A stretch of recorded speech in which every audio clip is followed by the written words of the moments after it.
오늘도 말씀과 기도로 이 자리에 오신 분들을 환영합니다. 본문 말씀은 사사기 9장 1절로부터 15절 말씀입니다.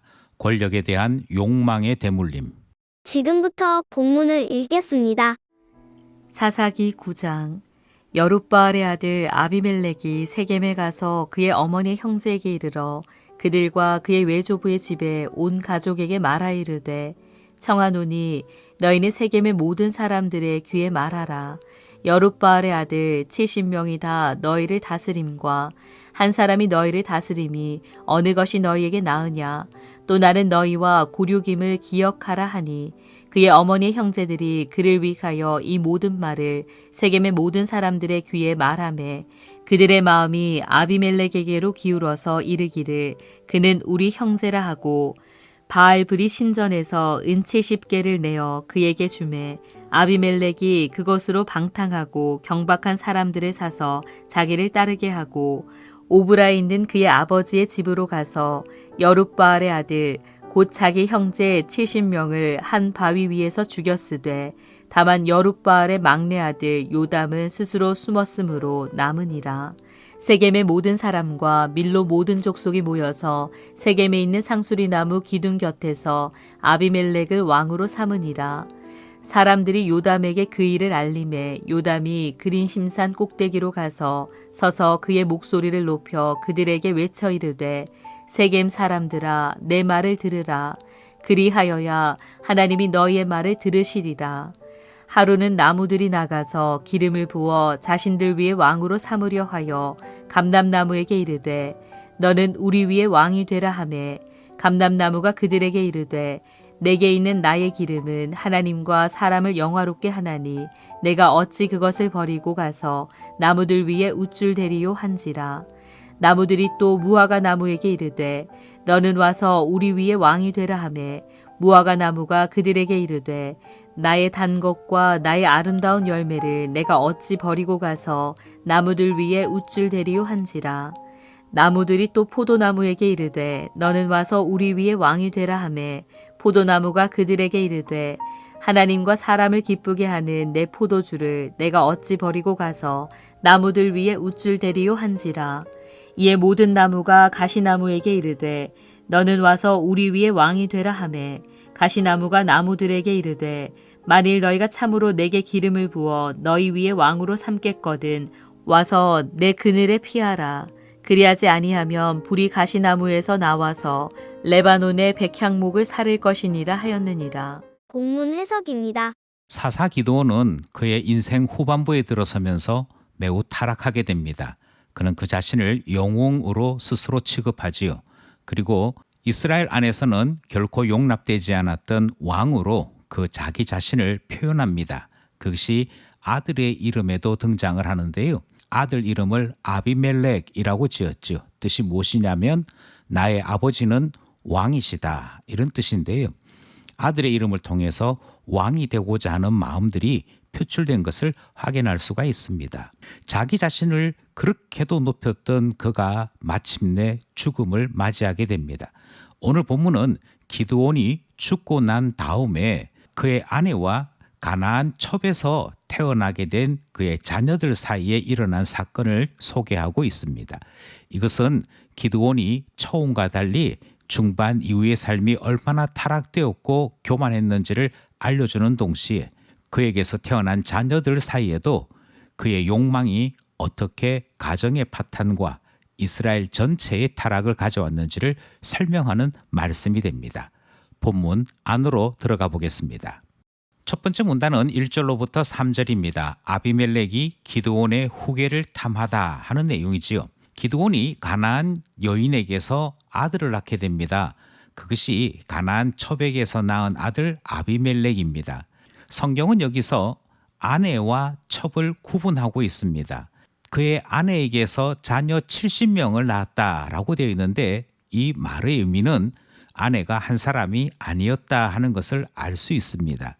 그런데 왜 다른 사람들은 아내라고 이름을 붙여주는데 이 가나안 여자에 대해서는 첩이라고 이름을 붙여주는고 하니, 그가 유대인이 아니기 때문이기도 하고, 그는 단지 기드온 사이에서 정략적으로 관계를 가진 입장이지 정실 부인으로서 가족이 되고자 했던 것은 아니었기에 그가 살고 있는 곳도 세겜 땅에 사는, 그래서 원래 살았던 기드온의 고향에서는 멀리 떨어져 지나게 됩니다. 이것이 므낫셋 지파의 기드온과 세겜 땅에서 살게 되어지는 아비멜렉과의 차이가 생기게 되는 것이고요. 기드온이 죽고 난 다음에 첩의 자식이었던 아비멜렉은 그 자신의 장래에 대해 위기를 느끼게 된 것입니다. 그 주변에 있는 세겜 사람들을 충동하여 자기의 입지를 높이고자 했던 것인데요. 세겜 사람들에게 70명의 자녀가 아닌 가나안 첩에서 태어난 자기 자신만이 이제 후계를 이어야 한다 하는 것을 말하게 되었고, 기드온의 사람들이 아닌 세겜 사람들이 이제 권력을 차지해야 한다라는 이야기를 하면서 자기 자신을 왕으로 옹립해달라 요청하는 장면이 등장을 합니다. 기드온도 왕이 되고자 했습니다. 그의 첩에게서 난 아들 아비멜렉도 왕이 되고자 하는 것이 본문에 기록되어 있는 것이지요. 결국 모든 문제의 근원은 기드온입니다. 그가 사사로서 하나님을 두려워하지 아니하고 스스로 자기 자신을 높여 왕이 되고자 했더니 마침내 그의 자녀들에게서 문제가 나타나더라. 첫 번째 문단 말씀입니다. 둘째 문단은 4절로부터 6절입니다. 아비멜렉이 형제들을 죽이고 왕이 되었다 하는 사실이지요. 아비멜렉은 바알브릿 신전에서 가지고 온 은 70개로 깡패들을 매수합니다. 여기서 중요한 것은 바알브릿 신전에서 훔쳐온 돈이 은 70개다 이렇게 생각하셔야 됩니다. 바알브릿 신전에서 이 은 70개를 훔쳐서는 그 돈으로 깡패들을 매수하여 오브라에 있는 본처의 자녀 70명을 죽이는데 사용하는 것이지요. 결국 요즘 말로 얘기하면 조직 폭력배 두목이 된 것이고요. 자기의 이복 형제 70명을 죽이는 엄청난 일을 했더라 하는 것입니다. 겨우 살아남은 사람이 요담이라고 하는 한 사람이 목숨을 구하게 되지요. 이처럼 권력 앞에서 아비멜렉은 짐승과도 같은 행동을 취합니다. 사실 사사였던 기드온이 첩을 거느렸다든지 그가 왕으로서 자기 자신을 높이고자 에봇을 취하였다든지 또는 그 자신을 왕처럼 여기고 자녀의 이름을 아비멜렉이라고 했다든지 하는 등등은 기드온이 얼마만큼 권력에 욕심이 많았는지를 보여주는 단면이 됩니다. 하지만 그의 아들 아비멜렉은 아버지를 쏙 닮아서 권력을 차지하기 위해 이복 형제 70명 죽이는 것을 아무렇지도 않게 행하는 것이 둘째 문단에 기록된 내용인 것이지요. 그는 그의 형제들을 죽이고 세겜으로 돌아와서는 상수리 나무 기둥 곁에서 스스로 왕으로 추대되는 추잡한 모습이 본문에 기록되어 있습니다. 아비멜렉이 형제를 죽이고 스스로 왕이 되었다. 둘째 문단 말씀입니다. 셋째 문단은 7절로부터 15절입니다. 요담의 고발 내용이 등장을 하지요. 요담은 그리심산에서 세겜 사람들을 향하여 아비멜렉의 반란과 그 비윤리성에 대해 고발을 합니다. 여기서 그가 왜 그린심산에서 이 이야기를 했는지를 우리는 주의 깊게 살펴야 합니다. 하나님께서 온 이스라엘을 언약 가운데 세우실 때 에발산과 그린심산 사이에서 언약을 가르쳐 주셨습니다. 하나는 축복의 산이고 하나는 저주의 산이었습니다. 그리고 율법을 가르치시면서 너희들이 율법을 잘 따르면 복이 있고 율법에서 어긋나면 저주가 있다라고 말씀하시므로 율법이 가지고 있는 이중성을 가르쳐 주었던 것이지요. 언약은 이처럼 지킬 때 복이 있는 것인데 요담은 그린심산에서 세겜 사람들을 향하여 소리친 것입니다. 너희들이 율법에서 가르친 대로 살지 아니했을 때 하나님께서 심판하시지 않겠느냐라고 하는 메시지를 그린심산에서 그가 외침으로 보이고 있는 것이지요. 이것을 오늘 본문 셋째 문단에서는 비유로 소개하고 있습니다.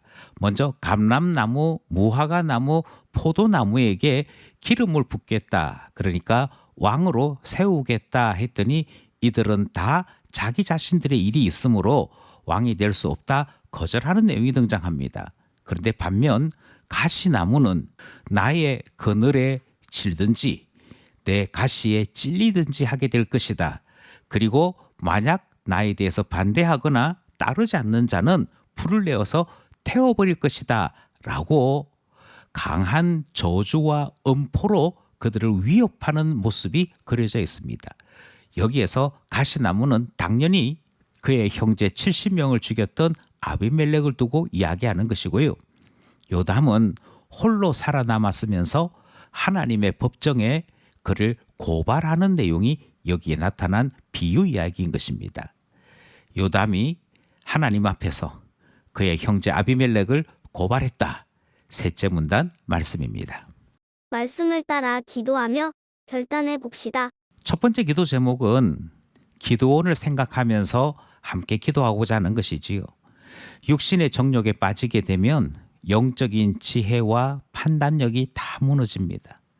그리고 하나님께서 진노하시는 그것만을 택하고 살아가게 되는 것이지요. 기드온이 그리 살았더니 아비멜렉까지 그 길을 따라가는 것을 우리는 보고 있는 것입니다. 그러므로 하나님 앞에 기도하기를 우리에게 정한 마음 달라 기도하게 되는 것이고 육신의 정욕을 깨트릴 은혜 달라 기도하게 되는 것입니다. 둘째 기도 제목은 성공을 위해서는 우상이나 마귀와도 거래하는 모습을 우리는 보게 됩니다. 신전에서 돈을 훔쳐다가 깡패를 사서는 그의 형제들을 죽이는 이 짐승과도 같은 일들이 버젓이 성공을 위해서라면 얼마든지 할 수 있다. 그것을 보여주는 장면이 오늘 본문에 있었던 것이지요. 인생의 수명이 70이요 강건하면 80입니다. 겨우 7, 80년 살아가는 이 세상의 영화를 누리고자 그 영혼을 팔아버리고 하나님의 심판을 자초하는 일이 일어나서는 아니 될 것입니다. 우리도 얼마든지 이와 같은 위험에 빠질 수 있기에 그때마다 주의 영으로 꾸짖어 주시고 참된 길로 이끌어달라 기도하게 되는 것이지요. 마지막 기도 제목은요. 어떤 어두운 순간에도 하나님의 약속은 우리를 살리는 소망이 됩니다.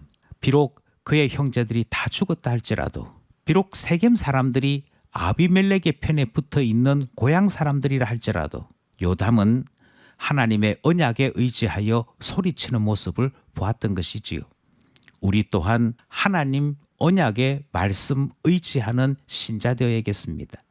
세상 사람들이 아닌 하나님을 믿기에 하나님께 호소할 줄 아는 그와 같은 신자 될 때 세상을 이기는 믿음의 사람 되는 것이라 믿기 때문인 것이지요. 말씀 의지하여 인내하는 신자 되게 하소서. 오늘도 말씀과 기도로 승리하는 우리 모두 되기를 원합니다.